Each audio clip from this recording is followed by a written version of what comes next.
नमस्कार, हिमाचल बुलेटिन में आपका स्वागत है। पेश है आज के समाचार। हिमाचल प्रदेश विधानसभा के बजट सत्र के तीसरे दिन आज मुख्यमंत्री श्री जयराम ठाकुर ने रूस और यूक्रेन के मध्य संघर्ष के कारण यूक्रेन में फंसे प्रदेश के लोगों को सुरक्षित वापस लाने के लिए किए जा रहे आवश्यक उपायों के बारे में सदन में कहा।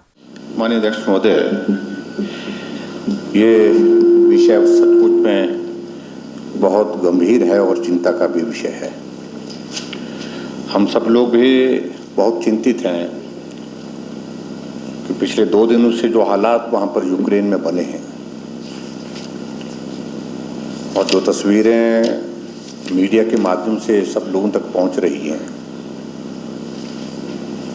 वो स्वाभाविक रूप से पूरी दुनिया की चिंता को बढ़ाने वाली हैं और ख़ास तौर से ऐसे लोग जो हिमाचल प्रदेश से संबंधित हैं, चाहे वो बच्चे पढ़ाई के लिए गए हैं, कुछ लोग व्यवसाय के लिए गए हैं, कामकाज के लिए गए हैं, जो वहाँ पर फंसे हैं, उनके परिवार बहुत चिंतित हैं। अध्यक्ष महोदय, ये भी सत्य है कि यूक्रेन की जो यूनिवर्सिटी है अलग अलग, उसमें हिमाचल के क्या पूरे हिमाचल के साथ पूरे देश के दूसरे राज्यों के भी बहुत बड़ी संख्या में बच्चे जो पढ़ाई के लिए गए हैं और ख़ास तौर से मेडिकल की पढ़ाई के लिए गए हैं। और ये तादाद काफ़ी ज़्यादा है। जो पूरे देश भर के सिलसिले में अगर जो बात कही जा रही है तो 20,000 से ज़्यादा ऐसे जो लोग हैं वहाँ पर इस वक्त हैं, ऐसा बताया जा रहा है। और उसमें हिमाचल प्रदेश के भी जो बच्चे वहाँ पर पढ़ाई के लिए गए हैं, अलग अलग यूनिवर्सिटी में गए हैं, वो परेशानी के इस दौर में से गुजर रहे हैं। एक तो कोविड के कारण हालात ऐसे बने, बीच में पढ़ाई अवरुद्ध रही, ऑनलाइन पढ़ाई रही, लेकिन वहाँ बाद में सरकार ने तय किया कि पढ़ाई अब ऑनलाइन नहीं होगी, ऑफलाइन होगी, आपको जहाँ पर आना ही होगा। बच्चे गए वहाँ पर और वो बच्चे वहाँ जाने के पश्चात वापस आने की स्थिति में नहीं हो पाया, क्योंकि यूनिवर्सिटीज़ ने ज़्यादातर यही कहा कि अगर आप यहाँ से चले जाएंगे उसके बाद हम आपकी एडमिशन को रद्द कर देंगे, कैंसिल कर देंगे, आपको यहीं रह करके ही पढ़ाई करनी पड़ेगी। अब बहुत गंभीर, क्योंकि अब बिल्कुल घोषित युद्ध वहाँ पर शुरू हो चुका है और वो पूरी दुनिया की चिंता को बढ़ाने वाला है। ये कुछ एक पेरेंट्स से बातचीत हुई है मेरी, बच्चों के साथ वो संपर्क में हैं। वहाँ की प्रशासन की ओर से, वहाँ की सरकार की ओर से प्रयत्न है कि बच्चों को सुरक्षित स्थान पर रखा जाए। ऐसा दूतावास की ओर से भी प्रयत्न किया जा रहा है और वहाँ पर जो यूनिवर्सिटीज़ हैं वो भी इस तरह से प्रयत्न कर रहे हैं। बच्चे इस बात को खुद भी स्वीकार कर रहे हैं, लेकिन उसके बावजूद भी सुरक्षा का विषय इतना आसानी से जो है वो नहीं लिया जा सकता है। उनकी सुरक्षा के बारे में हम भी चिंतित हैं। हमने केंद्रीय जो हमारे विदेश मंत्री हैं उनको भी पत्र लिखा है और जिसमें हमने इस बात को लेकर के ही आग्रह किया है, विशेष तौर से जो हिमाचल के जो हमारे बच्चे वहाँ पर हैं, जब तक वहाँ पर हैं तब तक वो सुरक्षित रहे वहाँ पर। उसका वहाँ पर दूतावास जो है वो व्यवस्था करे, उनकी सुरक्षा की चिंता करे, सुनिश्चित करे।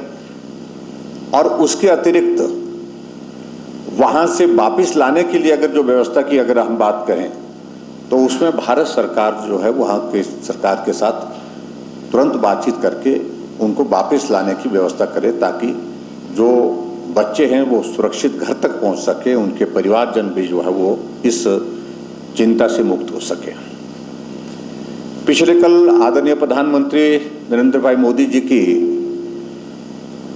फोन पे बहुत विस्तार से पुतिन जी से भी बात हुई है और उसमें भी विशेष तौर से प्रधानमंत्री जी का मेन फोकस ये था कि जो भारतीय लोग वहाँ पर इस वक्त फंसे हुए हैं उनकी सुरक्षित या तो वापसी, और जब तक वापसी नहीं होती तब तक के लिए वहाँ पर उनकी सुरक्षा, इसी विषय पर उनने बातचीत की है ज़्यादातर। इस जो हमको जानकारी है, जहाँ आप पूछ रहे हैं कि नंबर का, कि कंफर्म नंबर अभी तक हमारे पास नहीं आ रहा, लेकिन कोई बोल रहे 120, कोई बोल रहे 130, कोई 150 बोल रहे हैं।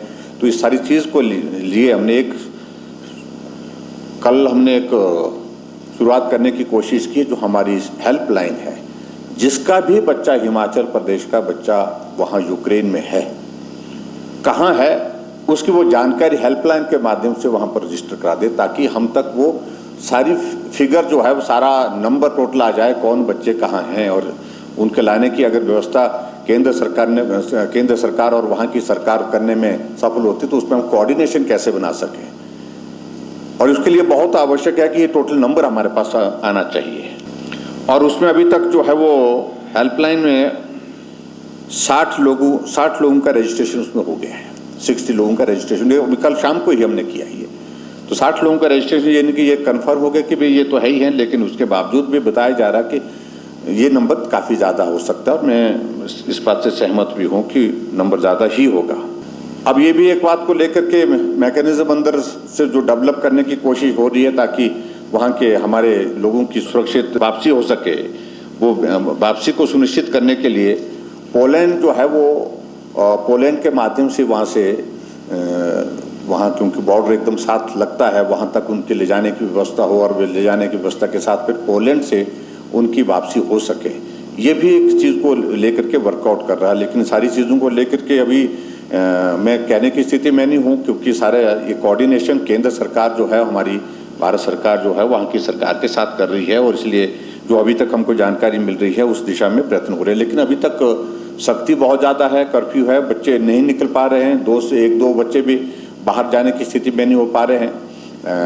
वहाँ पर जो माहौल बना है, मैं इतना ही जरूर कहना चाहूँगा अध्यक्ष महोदय कि हम इस सारे मामले में गंभीर हैं।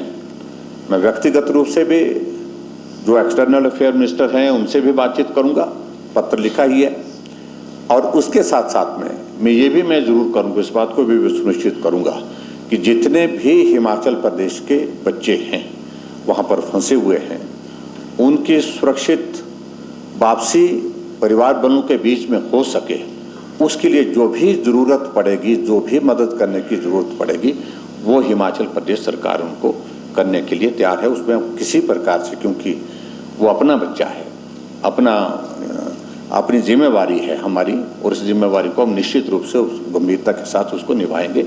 ये मैं कहना चाहता हूँ। जितना कंसर्न आप लोग महसूस कर रहे हैं, सब लोग महसूस कर रहे हैं, उतना ही उससे ज़्यादा कंसर्न हम महसूस कर रहे हैं कि बच्चे सुरक्षित वहाँ पर भी रहें, और वहाँ से अगर निकलने की स्थिति में बन पाए तो वो सुरक्षित भारत अपने आने के बाद अपने घर वालों को हिमाचल प्रदेश में पहुँच सके। इस बात को सुनिश्चित करने के लिए हम कोशिश करें।